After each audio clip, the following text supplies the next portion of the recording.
Happy Wednesday and welcome to another edition of Husker Online Headlines. Sean Callahan, Steve Sipple, and Robin Washett. Last week's fill-in host for Husker Online Headlines. We got a hoops heavy show, so Robin's going to be a part of headlines this week as well. And we're doing our shows a little bit off schedule again this week to accommodate basketball. And that's where we start, guys. Headline number one. It's Nebraska. It's Texas A&M. Storylines galore. Memphis at Steve Sipple's favorite arena, the FedEx Forum. Nebraska, Texas A&M, 5:50 p.m. Expecting a Big Red invasion. I heard it's an easy ticket to get in Memphis this weekend. And talked to my good buddy Scott, who's a ticket expert, and he said, yeah, tickets won't be that hard to come by, in his opinion, for games this weekend in Memphis. As A&M and Houston probably not going to travel in huge numbers out there, but it's going to be quite a weekend, Robin. I know you've talked to a lot of people making their way out to Memphis. Yeah, I mean, there's a lot of people that as soon as Selection Sunday, the bracket was announced and Nebraska's name popped up, flights were getting booked, hotels were getting booked, and people want to know where to stay. What were the best hotels? Where were the spots to go in Memphis? So the excitement is at full force right now. Yeah, and I would go downtown. I mean, if I was telling people, I'd just get a hotel downtown. Yeah, and there's plenty to choose from just overviewing thing. And Beale Street's the spot, and that surrounding area around the arena. It seems like there's lots to choose from. On Friday, the Nebraska Alumni Association is putting together a quasi-formal kind of Husker huddle event that they do for road games for football a lot of times, but it's going to be at the Rum Boogie Cafe and Blues Club on 182 Beale Street. Oh, it's on Beale Street. Yeah. Is this like a Sports Nightly Greg Sharp type deal, or is it just going to be a party? They don't really have all that much information outside of it's free, open to the public, first come, first serve seating, food and drink available for purchase. So I think it's more just like a home base. I guess for Friday night, it won't really matter because Sports Nightly starts at 6. Yeah. So the game will be underway. Yeah. It will just be a kind of a place to watch the early games. And you guys are going to have to find a place Thursday to watch the games. We will. Thursday. We will. Now, what's the schedule out there, Robin, for I got to get. So you guys travel today and Thursday, what's the schedule? Yeah. So Thursday, I think all the teams go to the arena and they go through a series of press conferences, like kind of formal NCAA press conferences where the coach and maybe a couple players go up to the podium and do kind of that thing. And then right after they're done with that, which is usually 20 minutes, maybe 20, 30 minutes, they go onto the court and have a shoot around practice. It's not a full scale, like a normal practice. It's just a shoot around that's open to the public. So any Nebraska fans that are out in Memphis, you can go to the FedEx Forum and check out Nebraska. They're tentatively scheduled to practice around 2:45, 2:30-ish, somewhere around then. I guess it just kind of depends on when they get on the floor. But I think they have a 45-minute window-ish to do the shoot around there. And you can come check it out, sit in the stands and see all the team and all that sort of stuff. So, and after that, then, they're just kind of hanging out and getting ready. They'll have a morning shoot around on Friday before the game at the arena, and then it's game time. Oh, there's your schedule, Sean. So we'll have plenty of coverage Thursday, and obviously the game.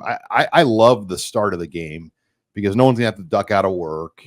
It's not in the middle of the afternoon, so school kids, like I know my daughter was just thrilled that she's gonna be able to watch the game. So I'm excited for the tip-off time. Yeah, it's TNT or TBS. TNT. So they're at TNT, 5:50 p.m. Sip and Rob will have full coverage. Maybe some barbecue reports from Memphis. Definitely barbecue. I heard there's some chicken places too, and fish. There's a Hattie B's in Memphis. Hattie B's in Memphis. I haven't seen that, but I really like the seafood places that are near Beale Street, not on Beale Street, near Beale Street. That's where I'll be going, Rob. You don't have to go with me. But yeah, I just can't wait to get down there. I mean, I love the city. I do. There's probably cities I like better, but I really do like Memphis. And the game's the thing for me though, guys. It really is. I'm not as oriented toward the nightlife as you guys are. Now if they win Friday, we have till Sunday. Yeah, Saturday will be a good day. 5,000 Nebraska fans make their way there. You think is that a 5,000? Is that a fair number, or am I going high? I think you're going a little low. low. Yeah. Basketball arenas seat, what do they seat? 20, 18? Yeah. Probably that looks like about 20. I mean, every team gets a lot of tickets already. That's true. Yeah. How does that work, by the way? Like, I guess I didn't check our emails, but season ticket holders, did they get some seats in the group seat section for Nebraska, Robin, or is that just for like the families? Yeah, I never saw anything about what was sent out and what was made available to season ticket holders, but I know that there is a limited allotment that they have. I just don't know how many it is, and it went fast. So the Nebraska's allotment has been claimed and was claimed quickly. Yeah, so I have been to the arena, and it is a big time arena. It's a nicer arena than the last time when they played at the Spurs Arena, which is fine in its own right. This one's super nice. I mean, it's not 19,000 seats. 19,000. Okay, yeah, it's not gigantic, but it's big enough, and it's gorgeous. You'll have a great place to sit, Rob. I'll be up pretty high, but I don't mind. Do they play hockey there? No, okay. I know they're a one pro sport town. Gotcha. One pro sport. It's kind of bizarre. Yeah, because if you worked for like the Mississippi newspaper, you'd probably have to be all in on that. I mean, Memphis football, are you dip down into like Ole Miss? They're really close to Ole Miss. Yeah, that is interesting how big Ja Morant is there and how much impact he has in the city of Memphis, which you would expect because it's a one sport town. Yeah, I'm not even sure if their baseball's AA or AAA there. That stadium is right. I think it's triple. I think it's the St. Louis Cardinals AAA affiliate, and it's right downtown. In fact, it's right down the street by the arena. Yeah, right down the street from the Peabody, right near the arena. So yeah, people that are going, I would try to stay downtown because the arena is walking distance. Yeah, pretty much everything you need to see is walking distance. Yeah, so once you're there, which is nice. Well, and the Peabody is just like an iconic piece of Memphis. Like if you can Peabody Hotel, if you have like time, I mean, just go in there and I mean, there's restaurants and multiple bars and the duck walk. I mean, they release the ducks off they bring them down the elevator and they walk them into the main area, and then they go into. Now, when I was there, they usually would go into this fountain, but the fountain was shut down for some reason, so they just walk the ducks around and walked them back, and they go up to their area. But yeah, there's a duck master and all that, and that's who I got in trouble with I kept my flash on. Yeah, and she was mad. Turn your flash off. Yeah, she looked at me. I have it. I should show you guys the video. She looked at me like she was going to kill me. In Hawaii this week, the turtles like in the water, like the big sea turtles. I mean, I didn't touch them, but I mean, there are a couple people that like wanted to touch these turtles, and people like freak out. I mean, why? Because they're sacred. Yeah, you don't touch the sea. I mean, you go to jail. Are they sacred? We're touching the turtles. Well, they're endangered, I think. Endangered. Yeah, it's like the dudes like in Yellowstone that get out there and like try to take pictures with the bison and get charged and knocked over. Or the bear. What are you doing? Anyway, you don't have to. Yeah, you don't touch the. Don't touch the ducks. There's a drink, by the way, Robin. I looked on their bar menu out of curiosity. I was just bored because I'm jealous mainly that I'm not going. That has a rubber duck in the drink. Is that right? Like a miniature rubber duck. That's a must. Drink. Is that a must? Yeah. That doesn't sound like a must. I get way too excited about stuff like I don't know if Megan can find a photo of that, but you got to get an old fashioned. You got to get a rubber duck drink. Yeah. To clarify, the open practice on Thursday, 2:45 to 3:25 p.m. Central Time. Okay, we got to go to that. Well, yeah. Like, I mean, it's right after the press conference. You'll get a little out of that, right? I mean, will the coaches be in? We'll see who's practicing. We'll see. It's a shoot around. Yeah. I mean, like it's a pony show, right? Yeah, we got to do tunnel talk. Think of it like the exhibition practice they did at PBA for like opening night. It's like that. All right, let's before we take it to headline number 2, HuskerOnline headlines brought to you by Ellerbrock-Norris. Ellerbrock-Norris has been helping Nebraska business owners protect their purpose for over 120 years. With risk management solutions built for local businesses, Ellerbrock-Norris partners with you on your commercial insurance, group benefits, business exit planning, safety, and more. Start thinking long-term with your business and create a risk management strategy to protect it. Are your employee benefit costs going through the roof? Talk to Ellerbrock. Workplace injuries skyrocketing with your workers' compensation costs? Talk to Ellerbrock. Hoping to retire in the next 10 years and sell your business to either key employees or even a friendly competitor? talk to Ellerbrock. Ellerbrock-Norris is helping you protect your purpose, whether it's your business and the employees in it, your life outside of work, or your future retirement goals. Head to ellerbrock-norris.com/HuskerOnline today to get your free risk evaluation quote.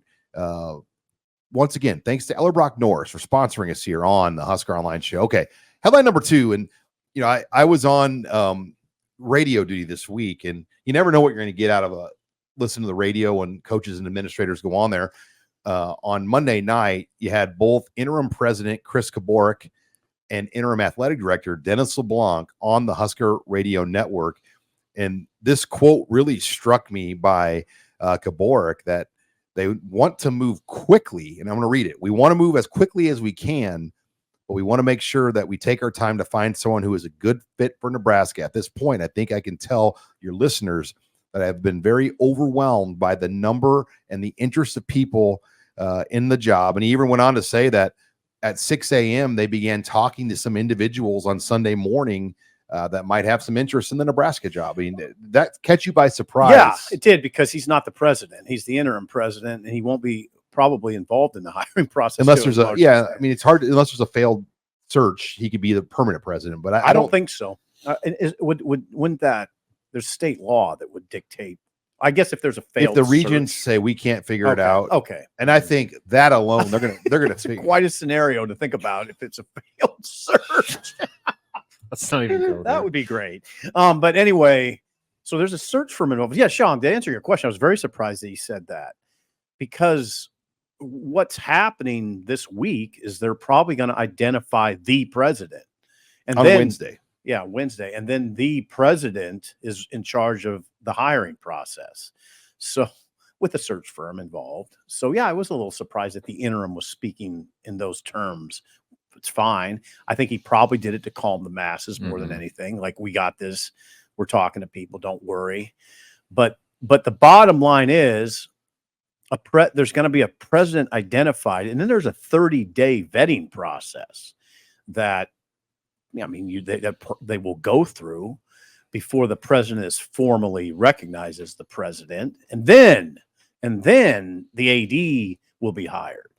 I mean, would it be hired within that 30-day window? I doubt it. I just don't think you can do it. By May 15th, that's a good, I think by April or May, late May, you got to have the AD figured out. 100%. I mean, to me, it doesn't matter. There's no imminent, well, the women's basketball situation could always change things quickly, but I don't think you need an AD to like make a big decision right now. Well, I don't.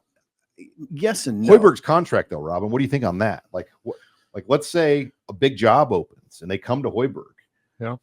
I mean, I would imagine Dennis LeBlanc would have the authority to get. That's what I'm saying. I think they have people in place that can handle that right now. And I think Fred's comfortable to work with people that are in place to get that stuff done. And like, I would assume that they know that they're going to take care of him. At least they better, because I mean, his name is going to pop up for jobs, especially with the job that he's done these past 2 years. But I'm kind of with you that outside of stuff like that, I don't know if there's like an immediate pressing need to like, you have to have an AD now. It makes me nervous. The only thing that worries me though is just the fundraising stuff. Like, that, how far behind are they going to fall with all that? And then how far does all these stadium renovation projects get pushed to the back burner during this? Well, the Nebraska transition Philanthropic Trust is leading the way. I mean, I would assume they're being paid $5.6 million to do fundraising. You would hope that they're continuing to do it. I mean, if they're not, that's a problem. There's a global part of the conversation that would trouble me if that AD job is open into June. And that is, these ADs, Big Ten ADs meet. These are powerful people. Spring meetings. Yeah. And you don't have an AD there. It's not good. I mean, decisions being made without you having a sitting AD would, if I were a Nebraska fan, that would make me uncomfortable. You do not want that thing open too long. You don't. Yeah, because if they do get to a point where LeBlanc is in the room in the spring representing Nebraska at those Big Ten AD spring meetings, he's just not going to be able to have a big voice. No, he doesn't. No, he's the interim. He's got an interim tag. He has to just kind of be quiet and listen. Right. It's not his cup of tea. I mean, he's in charge of academics. Well, Bill Moose and Trev, they went into those meetings with probably a big voice. Probably a big voice. 100% a big voice. Yeah. I mean, those were heavyweights. Those are heavyweights. Bill Moose and Trev. I've been critical of Trev. And Ted Carter. But Trev's a heavyweight. I mean, he represented, again, we've been critical. I get it. But he represented Nebraska really well. Bill Moose, heavyweight.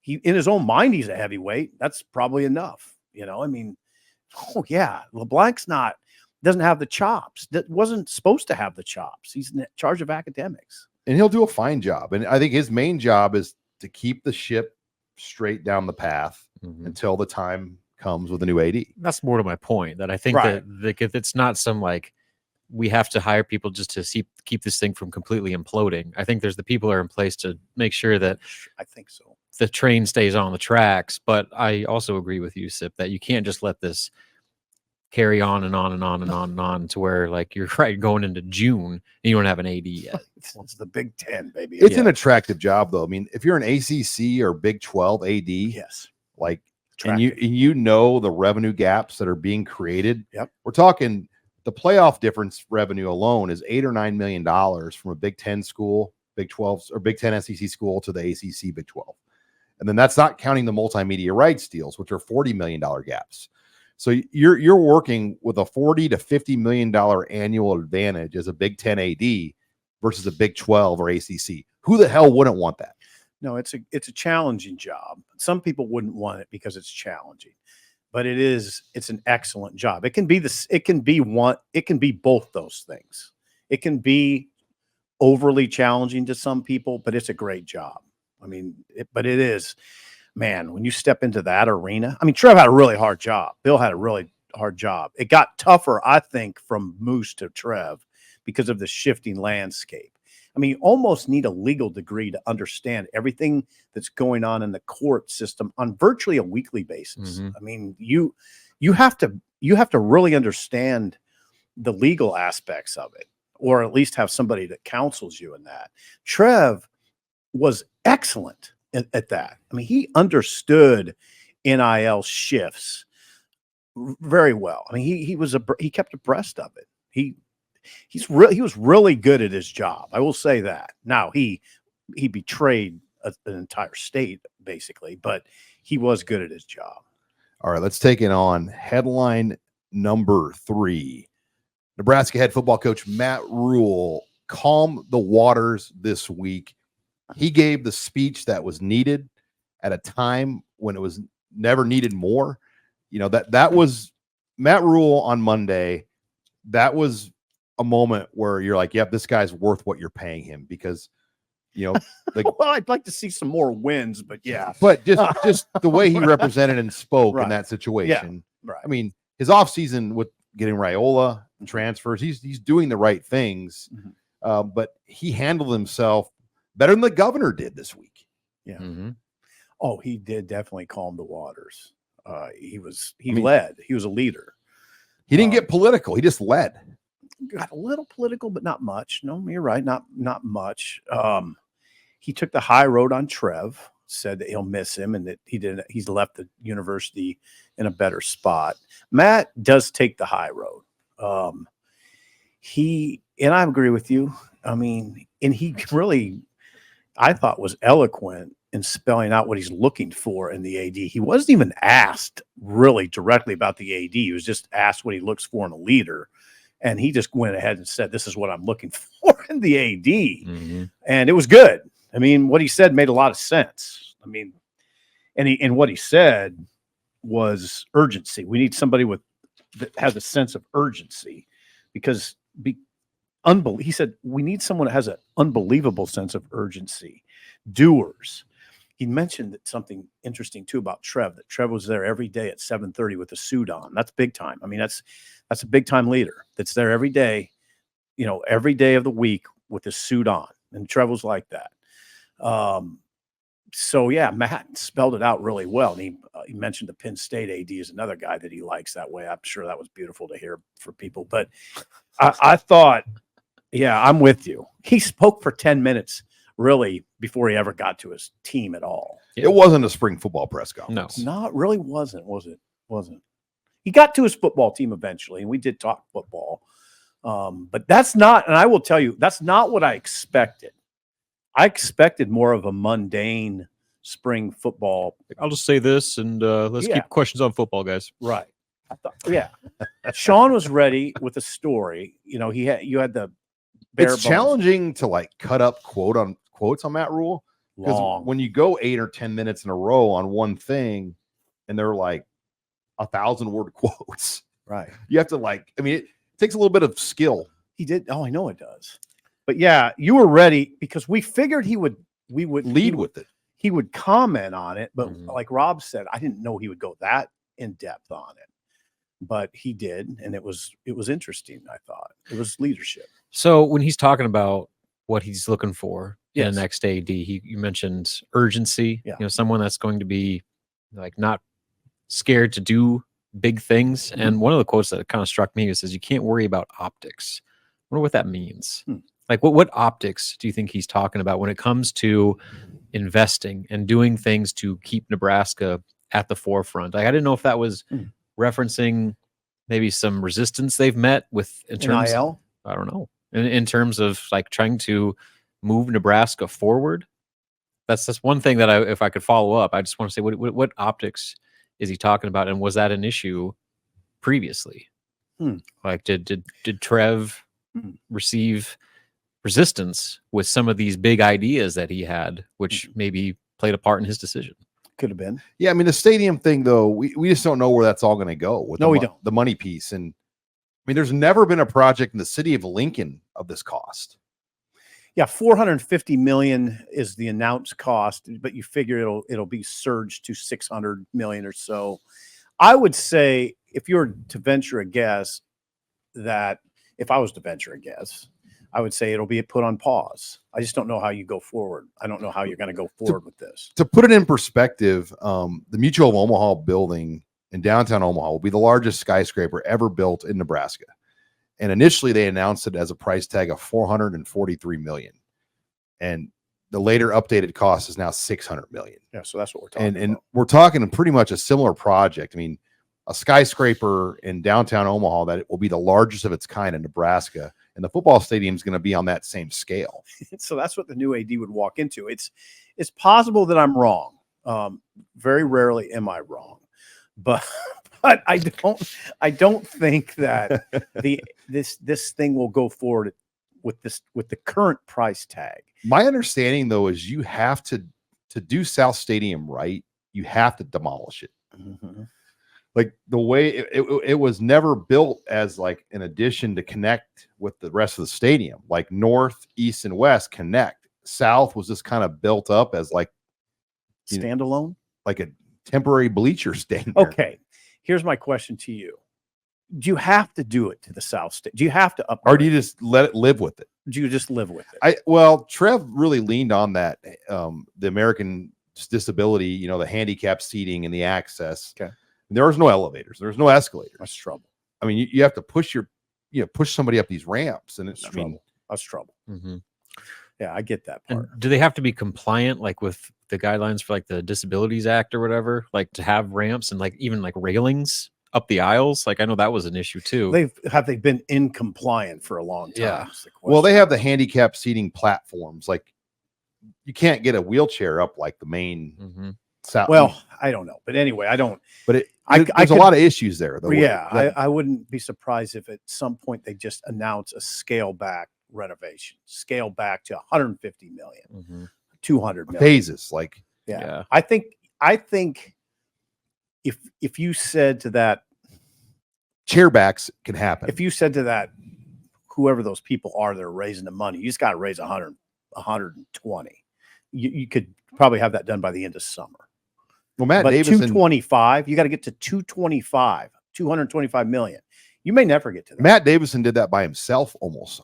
225? No, the 100 and some million on his own for the football project. Yes, that's a lot different than 225. No, I know. I mean, and it wasn't easy. And that was the pre-NIL era. Right.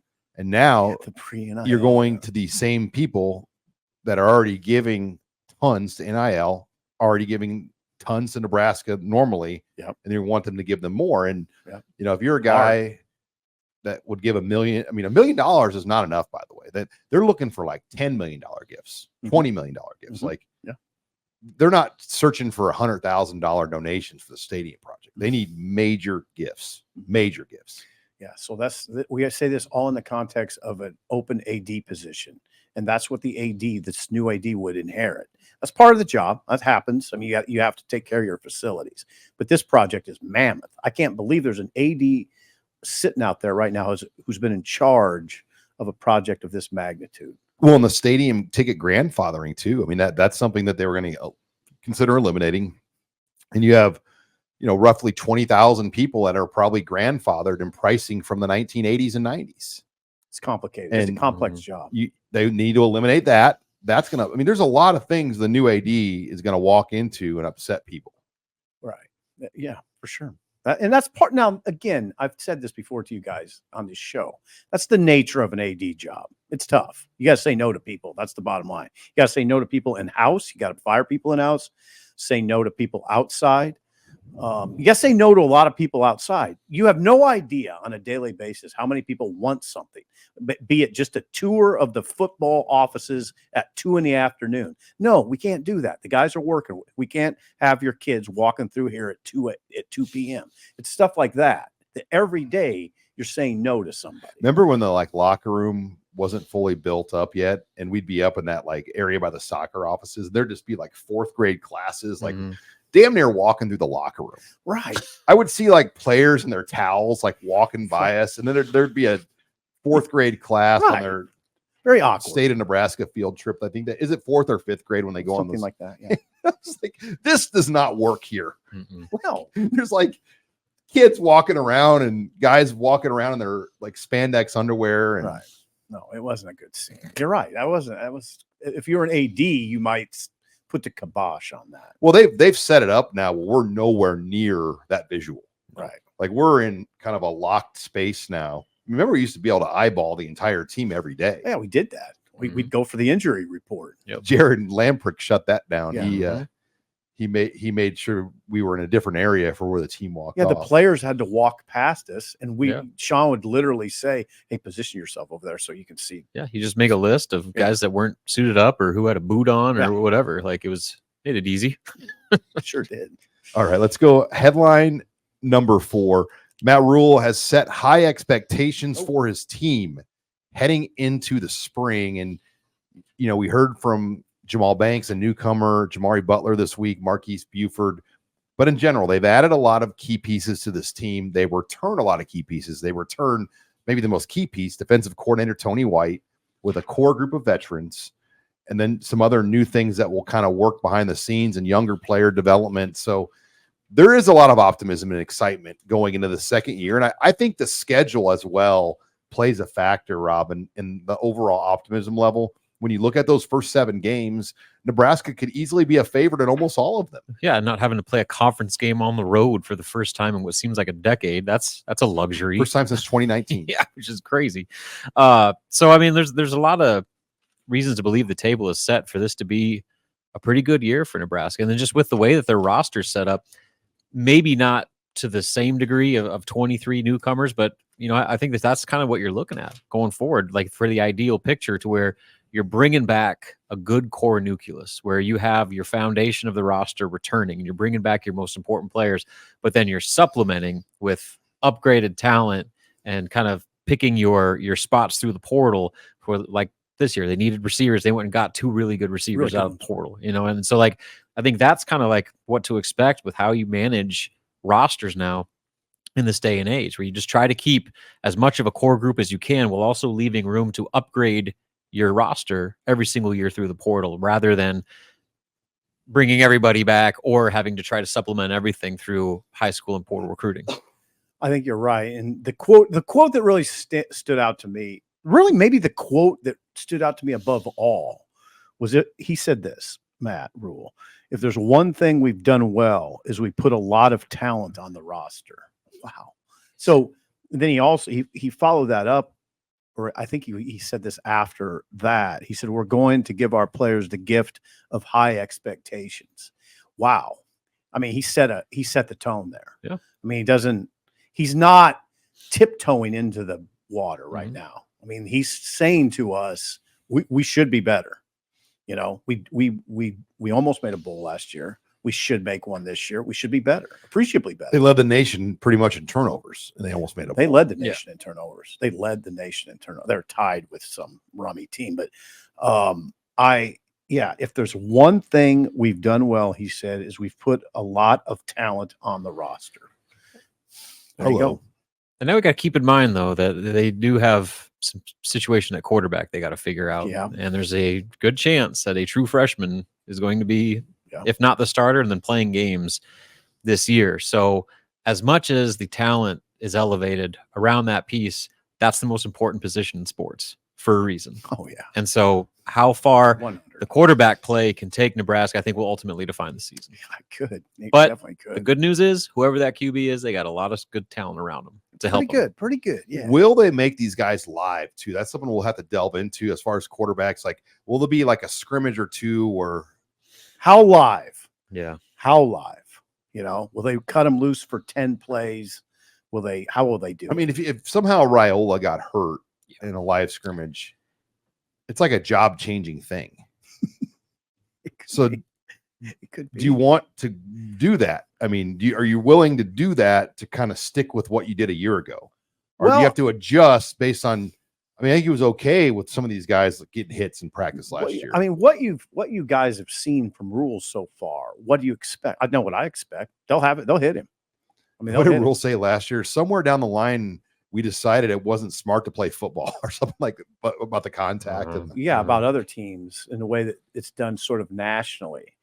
He's he's the antithesis of that. And he said yesterday, he said in his press conference earlier in the week that kids these days like to play. They like to compete.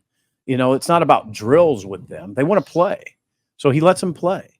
So all those, if you look at what happened last year, coupled with his comments from this week, it suggests to me that they will let those guys play and turn them loose. Yeah. You don't need to do a full scrimmage with it, like take to the ground tackling with them, but see how they respond when they know they're going to get hit. Yes. That's a huge part of the position. They're going to get hit if they play this season. And if a guy looks great on 7-7, so what? Because he knows he's throwing on air. So, like, thank you. I think there's a separator there that they got to see what they have there with those two freshmen. So spring ball will open up Sunday. No media availability. Then they come back Tuesday, Thursday, which is Easter week. No, and me and Robin will be covering Nebraska somewhere. And you guys will be. We'll be at the Sweet 16. Where is the Sweet 16 if they win? I don't know. We just dream for like 5 minutes here. I don't know where they'd go. I got it pulled up here. Well, they're in the South. Let's see. They're in the South. The bracket, I have the NCAA bracket. They don't have locations listed. Yes. It's okay. I have to look up a different bracket. At any rate, you can do that if you want. But that's the schedule. Tuesday, Thursday next week. Tuesday, Thursday. Well, then they're going to go really early Sunday morning is the opening practice. And they're going to have some recruits that pop into practices this week. Okay.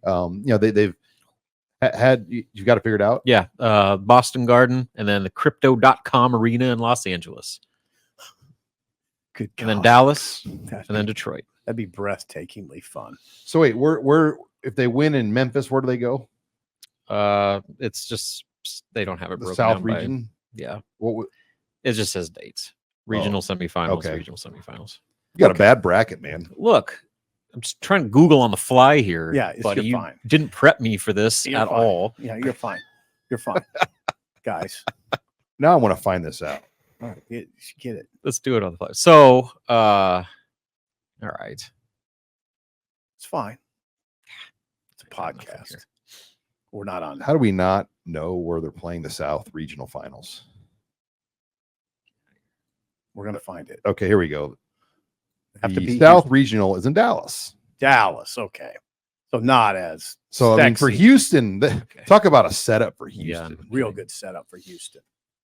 So Nebraska, what we're talking about is Nebraska would have to beat Houston, which is not inconceivable. It's not. Houston doesn't shoot it well. God, UConn are to play in Boston. I mean, UConn has got it made. They got a draw.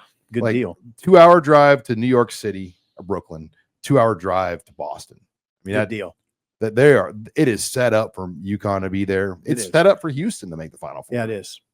Yep. And then Purdue would be in Detroit. which is pretty manageable. Yeah, real manageable. Yeah, those teams got good. They got good locales for sure. All right, let's close it out. Close it out. Headline number 5, final headline. It's a legacy-defining weekend for Nebraska basketball. You know, I think about what Nebraska basketball is every year, Robin. We have the Legends Weekend, and it's the same 5-year era that we seem to celebrate every year because that's all there is. Mm-hmm. You get a little bit of a Dave Hoppin flavor, and then you get the 90s era. And that's it. That's the legacy of Nebraska basketball. That Tim Miles team that made the tournament, you don't really see it get much run. No, outside of Roby, outside the 14 team, hardly anybody comes back. And then from the 17-18 team that won 22 games, okay, really only Roby is the one that comes has back. Petaway ever set foot back in Lincoln? Not that I know of. He may have, but he doesn't do it publicly. He doesn't come back for those events. But this team, when you think about it, has a real opportunity to cement themselves in the history books of Nebraska basketball. They do. It's and teed up. Fred Hoiberg, he's totally cognizant of that as well. So during that Legends weekend, when that 93-94 team was back in town, he made it a point to have his current group be around those guys as much as possible and to see their reception and how revered they still were this far along later, just for winning a Big Ten or a big conference tournament championship. Yeah, big game. Yeah. And so that was look at what these guys did. Just imagine if you won a tournament game.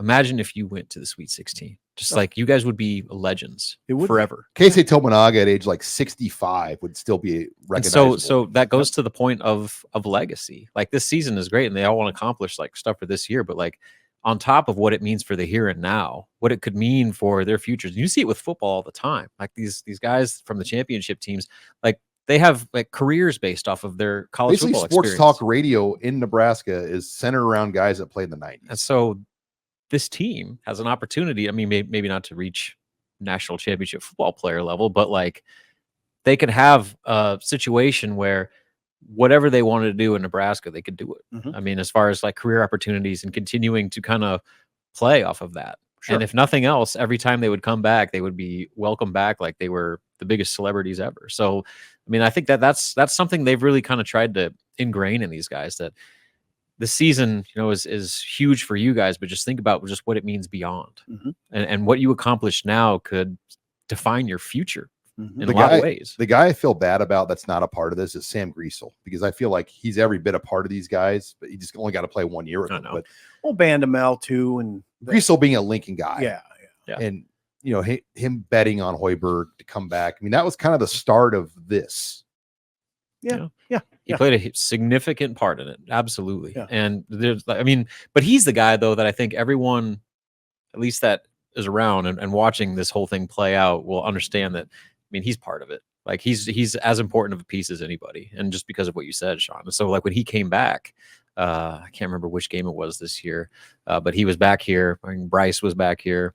And he was just walking around like the man of the town, and I think that he'll always be remembered as one of the most important dominoes that got things rolling for part of this kind of. Well, and it's just something about in-state kids, particularly Omaha guys. They've just kind of held their nose up towards Nebraska basketball, and this could be a moment to help turn that. Haven't they? And I'm an Omaha guy. I grew up around it all. I went to a lot of Creighton games growing up. I went to a lot of Nebraska games. I know both programs well. Yeah, you do. And it just, I saw it change. I mean, I saw the change when Altman I was at the game when Altman beat the Tyronn Lue team. Speaking of legacy, Fred, I mean, if they just get that one win and Fred Hoiberg nails down the first NCAA tournament win in Nebraska history, huge, it'd be gigantic. It'd be gigantic for program momentum. A lot of the guys are back next year. He's got a team coming back that looks good. In the transfer, they'll get 2 or 3 pieces, right, Rob? Oh, yeah.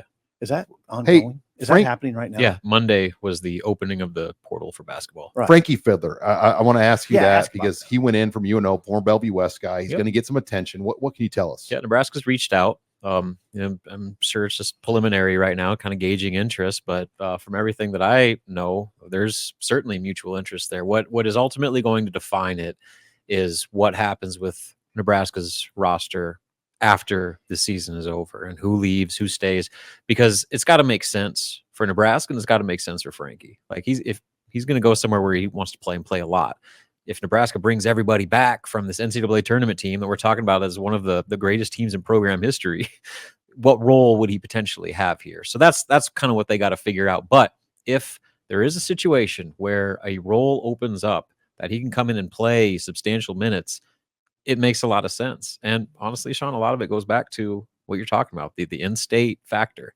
The fact that Nebraska wants guys that care about Nebraska.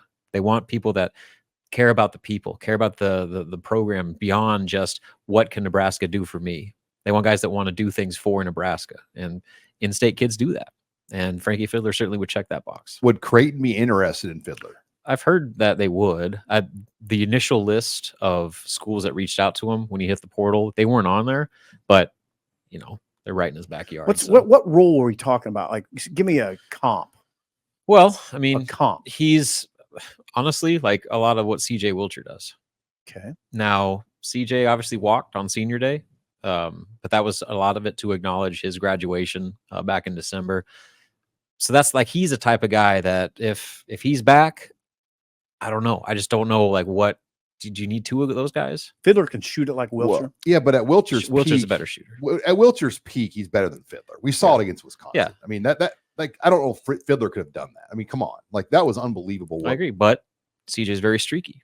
So the way that he was at his peak, he also saw the floor. So like, you kind of never know what you're going to get for him. Right. Like, he was 6th man of the year shoo-in mid-season and then completely fell off. So all that being said, if CJ wants to come back, then I think it's going to make it difficult for Frankie. But again, what if other people leave? You never know. It's college basketball. There's always people you don't expect to leave.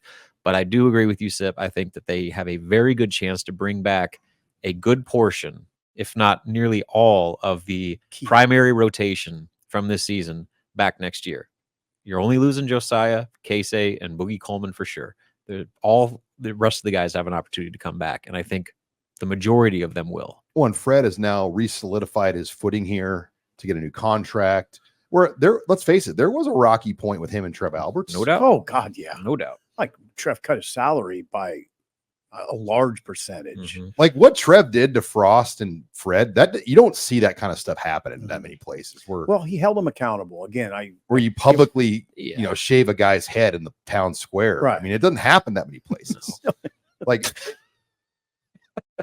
interesting analogy. No, but you're right. It doesn't. He did it. That's two coaches. I mean, and Frost didn't respond well to it. One responded well, one didn't. Frost got upset and it affected everything he did. Right. Yep. Yeah. But and Fred responded exceptionally well. Changed the way he operates. Yeah. Really. Fundamentally. The major reason why Nebraska did this shift with their style, the players they recruit, and all that sort of thing, the way their staff is structured, is because of Trev Alberts. And because of those ultimatums that were laid out there. He kind of forced Fred's hands to have to do those things and adapt. If you want That's to be not here, easy to do. That's not easy. Not easy to which a lot of ADs wouldn't even ever do that. No. Well, it's not easy. Especially a guy that didn't even hire the coach. Right. It's not easy for a coach to adjust like that too. But Fred gives Took Fred a lot credit. of compromise on both sides. Yeah, I guarantee it was not comfortable, but look at how it's worked out. You do got to give Trev a little credit for that. Well, that 21. Fred gets the credit. Yes. Let's make that clear. But the impetus was Trev, the haircut, as Sean calls. That was it. The 21-22 season, Robin, where they had to play they had all those games canceled for COVID. Yeah, that was. And they had fans of the game still, but that was, a low point.